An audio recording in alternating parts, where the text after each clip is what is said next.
31 जुलाई 2024 मतलब उस दिन कि जब ईरान के अंदर हमास के लीडर इस्माइल हानिया को इजराइल के द्वारा कत्ल किया गया था, तब लगभग ये तय माना जा रहा था कि अब ईरान इजराइल के ऊपर एक बहुत ही बड़ा अटैक करने जा रहा है। दुनिया भर के मीडिया में लगातार खबरें तो चल ही रही थीं, साथ ही साथ अमेरिका भी लगातार ये वार्निंग देता आ रहा था कि अगले 24 घंटे में, तो कभी कहता था कि अगले 3 दिन के अंदर ईरान इजराइल के ऊपर हमला करने जा रहा है। मगर इतना ज्यादा गदर और हल्ला कटने के बावजूद भी कुछ हुआ नहीं। लाखों लोगों का क्रिटिसिज्म झेलने के बावजूद भी ईरान पूरी तरीके से खामोश नजर आया। अब ईरान की इजराइल के खिलाफ ये खामोशी थी क्यों, इसका खुलासा भी बाद में जाकर हो चुका है। दरअसल मामला ये हुआ था कि जब इस्माइल हानिया के कत्ल के बाद जब ईरान इजराइल के ऊपर एक बड़ा हमला करने की पूरी तैयारी कर चुका था, तब अमेरिका और बाकी कुछ वेस्टर्न ताकतों ने ईरान को ये ऑफर दिया था कि अगर तुम इस पूरे मामले में खामोश रहते हो, जवाबी कार्रवाई नहीं करते हो,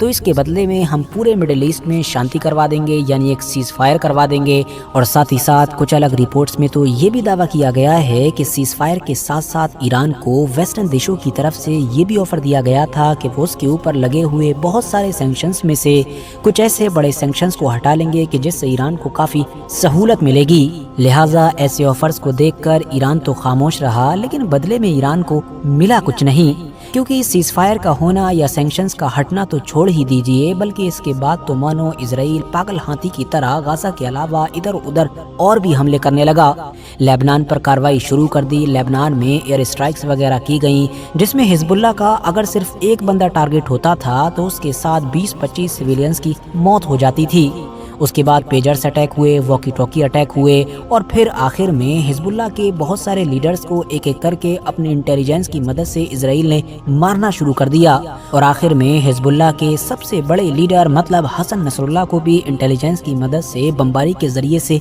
कत्ल कर दिया गया। और शायद यहीं पर जाकर ईरान को ये रियलाइज हुआ कि उसके साथ न सिर्फ धोखा हुआ है बल्कि सारी हदें ही पार हो चुकी हैं। और इसी इंसिडेंट के बाद ही खुद ईरान के राष्ट्रपति ने भी इस बात को कबूल किया कि उनको वेस्टर्न देशों ने इस तरह का ऑफर दिया था और बाद में उनके साथ धोखा किया गया। ईरान के राष्ट्रपति की तरफ से इस बयान के आते ही दो बातें तो क्लियर हो चुकी थीं। पहली ये कि ईरान ने आखिर इस्माइल हानिया की डेथ के बाद इजराइल के ऊपर बदले की कार्रवाई क्यों नहीं की थी, और दूसरी ये कि ईरान बहुत जल्द ही अब इजराइल के ऊपर हर हाल में हमला करने वाला है। और आखिरकार 1 अक्टूबर 2024 की रात में वो वक्त आ ही गया कि जब लंबे इंतजार के बाद ईरान ने इजराइल के ऊपर बड़ा हमला किया। इस हमले में खुद ईरान के मुताबिक उसने लगभग 300 मिसाइल्स का इस्तेमाल किया, जबकि इजराइल के मुताबिक 300 नहीं बल्कि 180 या 181 के करीब इजराइल के ऊपर मिसाइल्स छोड़ी गई थीं। अब अगर इन दोनों के बीच का भी एक आंकड़ा ले लें तो ये बात क्लियर है कि लगभग 200 से 250 के बीच मिसाइल्स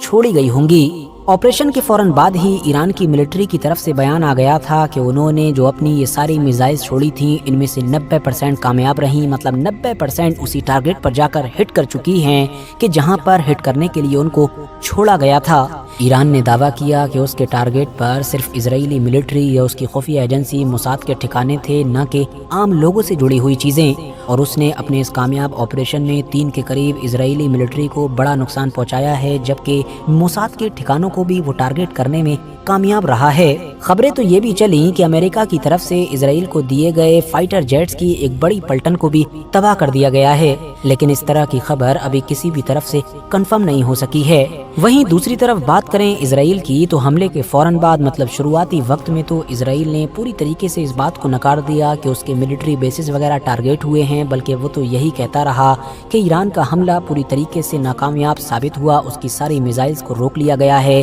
और अब बस कीमत चुकाने का वक्त आ चुका है। मगर फिर जैसे जैसे वक्त गुजरा और अगला दिन आया तो 2 अक्टूबर के दिन फिर इजराइल की मिलिट्री ने ये कबूल किया कि हाँ, ईरान के हमले में उसके मिलिट्री बेसिस टारगेट हुए हैं। और इस तरह से कबूल करने के पीछे वजह यही थी कि क्योंकि ऑलरेडी सोशल मीडिया पर ऐसे बहुत सारे वीडियोस वायरल हो चुके थे कि जिनसे क्लियरली पता चल रहा था कि न सिर्फ इजराइल के बहुत सारे मिलिट्री बेसिस टारगेट हुए हैं बल्कि बुरी तरीके से नुकसान भी पहुंचा है। और वायरल होने वाली कुछ वीडियोस ऐसे भी हैं जिनसे ये भी इशारा मिल रहा रहा है कि हाँ, तल अवीव या बाकी इलाकों में मोसाद से जुड़े हुए ठिकाने भी टारगेट हुए हैं। हमले के बाद में ईरान ने कहा कि हमारा ये बड़ा हमला बदला था इस्माइल हानिया, हसन नसरुल्लाह या फिर इनकी तरह जितने भी बाकी हिजबुल्लाह या IRGC के कमांडर्स मारे गए हैं उनकी मौत का, क्योंकि इजराइल ने हमारी खामोशी का फ़ायदा उठाया, जो खामोशी सिर्फ पीस के खातिर थी, और एक एक करके इन सभी लोगों को कत्ल कर डाला। साथ ही ईरान ने यह भी मैसेज दिया कि हमारा ये ऑपरेशन कंक्लूड होता है, लेकिन अगर इजराइल ने इस हमले को भी रिटेलिएट करने की कोशिश की तो हम दोबारा से हमला करेंगे और इस बार ये हमला और भी ज़्यादा स्ट्रॉन्ग और ख़तरनाक होगा। अब यहाँ पर एक सबसे अहम सवाल कि जिस पर आजकल सबसे ज़्यादा बातचीत की जा रही है वो ये है कि आखिर इस बार इजराइल ईरान के सामने कम्प्लीटली फेल क्यों नजर आया। पिछली बार की तरह ईरान की ज़्यादातर मिसाइल्स को रोकना तो दूर बल्कि उससे आधी या ये कह सकते हैं कि आधी से आधी भी नहीं रोकी जा सकी, और वो इजराइल के उन खास इलाकों में जाकर हिट हुई कि जहां पर ईरान चाहता था। तो दोस्तों, इसके पीछे 2-3 वजह बताई जा रही हैं, जिसमें से सबसे पहली वजह तो ये मानी जा रही है कि शायद इस बार के हमले में ईरान ने हाइपरसोनिक मिसाइल्स का इस्तेमाल किया है। अब ये हाइपरसोनिक मिसाइल्स क्या होती हैं, ज़्यादा टेक्निकली तो मैं बात नहीं करूंगा, मोटे मोटे तौर पर बस आप इतना समझ लीजिए कि अभी तक का स्टेटस ये है कि हाइपरसोनिक मिसाइल्स की जो टेक्नोलॉजी है उसमें इजराइल या बाकी वेस्टर्न देश, इवन अमेरिका भी काफ़ी पीछे माना जाता है, जबकि इनसे उलट जो इनका अपोजिट ग्रुप है यानी कि चाइना, रशिया, ईरान और नॉर्थ कोरिया वगैरह, ये हाइपरसोनिक मिसाइल की टेक्नोलॉजी में ऊपर माने जाते हैं। अब क्योंकि इजराइल के पास तो जंग में इस्तेमाल की जाने वाली जितनी भी टेक्नोलॉजी है वो ज़्यादातर दी हुई ही अमेरिका या बाकी वेस्टर्न देशों की है, तो अगर अमेरिका ही किसी टेक्नोलॉजी में थोड़ा बहुत कमज़ोर होगा या पीछे होगा तो जाहिर सी बात है इजराइल भी उसको कैसे टैकल कर पाएगा। जबकि एक दूसरी वजह ये भी मानी जा रही है कि इस बार ईरान का हमला वाकई हमला था, क्योंकि पिछली बार जैसा कि हम जानते हैं कि वो एक हमला नहीं था बल्कि सिर्फ और सिर्फ एक सिंबॉलिक हमला था। मतलब ईरान ने पहले से ही अमेरिका या रशिया या बाकी इस तरह की ताकतों को इन्फॉर्म कर दिया था कि वो हमला करने जा रहा है, ताकि पहले से ही तैयारी की जा सके और बस अपनी धाक जमाई जा सके और डर दिखाया जा सके। इसीलिए जब ईरान ने हमला किया भी तो अमेरिका और यूके तो छोड़िए बल्कि जॉर्डन और इस तरह के बाकी अरब देश तक इजराइल को बचाने के लिए आ गए। इन्होंने ज़्यादातर मिसाइल्स और ड्रोन्स तो इजराइल तक पहुंचने ही नहीं दिए, और जो बचे कुचे इजराइल तक पहुंचे थे उनमें से जाहिर सी बात है कुछ को इजराइल ने इंटरसेप्ट कर लिया, जबकि कुछ अपने टारगेट पर जाकर हिट भी हो गए थे। अब क्योंकि इस बार ऐसा नहीं हुआ, मतलब ये सारी बाहरी ताकतें ईरान के हमले को बाहर ही रोकने में कामयाब नहीं हुई, और जब ये सारी चीज़ें इजराइल की सीमा तक पहुंची तो इजराइल का डिफेंस सिस्टम भी ईरान के हमले के सामने पूरी तरीके से नाकामयाब दिखा। और फिर वो सब कुछ हुआ कि जो वायरल होने वाले फोटोज और वीडियोस में देखा जा सकता है। मगर दोस्तों, इन तमाम से हटकर यहाँ पर एक और भी थ्योरी है, वो ये कि शायद इजराइल के सबसे बड़े सपोर्टर या ये कह सकते हैं कि उसकी जगह पर पीछे से उसके लिए जंग लड़ने वाले अमेरिका ने ही इजराइल के प्रधानमंत्री मतलब नेतन्याहू को सबक सिखाने की कोशिश की है। दरअसल मामला ये है कि इस बार के अटैक से पहले भी ईरान ने रशिया या इस तरह की और कुछ ताकतों को अपने इस हमले के बारे में खबरदार कर दिया था, और इन्हीं ताकतों के जरिए से किसी तरह से ये खबर अमेरिका तक पहुंची थी। या मुमकिन है कि खुद ईरान ही चाहता हो कि भले ही थोड़े ही वक्त पहले लेकिन इस हमले की खबर एडवांस में अमेरिका तक पहुंच जानी चाहिए, ताकि इजराइल के अलग अलग इलाकों में किए गए उनके इस बड़े मिसाइल हमले से सिविलियंस को बचाया जा सके। जाहिर है अगर सिविलियंस की जान जाती तो ईरान के खिलाफ ही माहौल बनता और एक रीजनल वॉर हो सकती थी। कुल मिलाकर बस इतना समझिए कि अमेरिका को एडवांस में ही खबर हो चुकी थी, इसीलिए लगभग 1 घंटा पहले ही उसने इजराइल को भी खबरदार कर दिया था।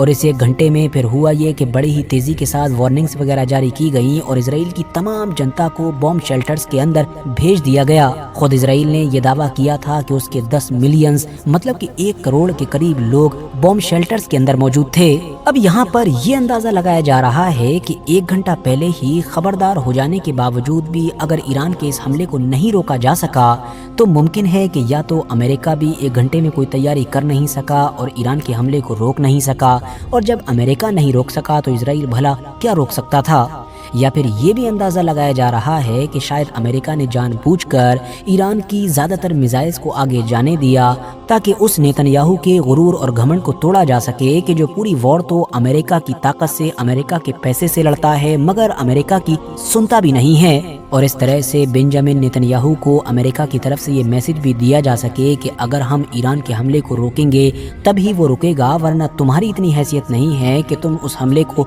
रोक सको। ऐसी थ्योरी पेश करने के पीछे एक रीजन ये भी है क्योंकि हम सभी ही जानते हैं कि ईरान, इजराइल और अमेरिका के बीच ईरान और अमेरिका दो ऐसी पार्टी हैं कि जो किसी भी हाल में नहीं चाहती हैं कि इस वक्त जंग हो। वजह यही है कि ईरान मिलिट्री के लिहाज से भले ही बहुत ज्यादा ताकतवर हो चुका हो, लेकिन सैंक्शंस की वजह से इकोनॉमिकली मजबूत नहीं है, जबकि दूसरी तरफ अमेरिका ऑलरेडी रशिया यूक्रेन की वॉर में उलझा हुआ है। तो जाहिर सी बात है वो एक ही वक्त में दो वॉर टैकल नहीं कर सकता है, वो भी दूसरी वॉर ऐसी कि जो न सिर्फ ईरान बल्कि उसके सारे प्रॉक्सीज के साथ लड़ना पड़ेगी, जिसको फिर आसानी के साथ खत्म करना या जीतना मुश्किल तो छोड़िए बल्कि नामुमकिन बात होगी। मगर इन तीनों पार्टीज में से जो तीसरी पार्टी है मतलब इजराइल, या ये कह सकते हैं कि इजराइल में भी जो प्राइम मिनिस्टर बेंजामिन नेतन्याहू हैं, वो बंदा हर हाल में शुरू से ही चाहता है कि किसी तरीके से ईरान को इस वॉर में ड्रैग किया जाए और फिर अमेरिका को जबरदस्ती पीछे से लाकर जंग करवाई जाए। पिछले कुछ दिनों से लेबनान में भी इजराइल की तरफ से जिस ग्राउंड इन्वेजन का ऐलान किया गया है उसके फेवर में भी फ्रांस, अमेरिका या यूके वगैरह जैसी वेस्टर्न पावर्स नहीं दिखाई दे रही हैं, लेकिन सिर्फ और सिर्फ एक इंसान की जिद की वजह से वो सब कुछ हो रहा है। अब इन सारी अलग अलग थ्योरीज में से क्या क्या सच है क्या क्या झूठ है ये तो हम नहीं जानते हैं, मगर हाँ एक बात क्लियर है कि ईरान के इस हमले से इजराइल को माली और इमेज का बहुत ज्यादा नुकसान हुआ है। माली इसलिए क्योंकि जिन मिलिट्री बेसिस को या मोसाद से जुड़े हुए ठिकानों को टारगेट किया गया है उनकी वीडियोस वगैरह बनाना तो दूर बल्कि सैटेलाइट के जरिए से इमेज भी नहीं दिखाई दे रहे हैं, क्योंकि इजराइल ने टेक्निकली उनको हाइड कर दिया है ताकि दुनिया देख ना सके कि आखिर इन सारी जगहों पर किस तरह का इम्पैक्ट हुआ है। और इजराइल का यही कदम ये बात क्लियर कर रहा है कि इन सारे मिलिट्री बेसिस पर कोई ना कोई तो बड़ा कांड हुआ है। दूसरी तरफ इमेज का नुकसान इसलिए हुआ है क्योंकि इस हमले ने ये बात भी क्लियर करती है कि ईरान के बारे में और स्पेशली उसकी मिसाइल टेक्नोलॉजी के बारे में जो कुछ भी बताया जाता था वो सब कुछ सिर्फ हवाई नहीं था बल्कि वाकई सच है। यानी ईरान के पास वाकई ऐसी मिसाइल टेक्नोलॉजी है कि जिसका तोड़ अभी दुनिया के ज्यादातर देशों के पास नहीं है। और इजराइल के जो ऑलरेडी पूरी दुनिया में अपने अलग अलग तरह के ताकतवर डिफेंस सिस्टम के लिए मशहूर है, वो भी ईरान की इन मिसाइल्स के सामने बेबस नजर आया। फिलहाल दोस्तों इसी के साथ आज की अपनी वीडियो को भी हम यहीं पर ख़त्म करते हैं। वीडियो पसंद आने पर न सिर्फ वीडियो को लाइक करें बल्कि अपने फ्रेंड्स के साथ भी ज़रूर शेयर करें, और इसी तरह की नॉलेजेबल और हिस्टोरिकल वीडियोस हमेशा देखने के लिए हमारे इस चैनल को सब्सक्राइब करने के साथ साथ बेल आइकन को ज़रूर प्रेस करें।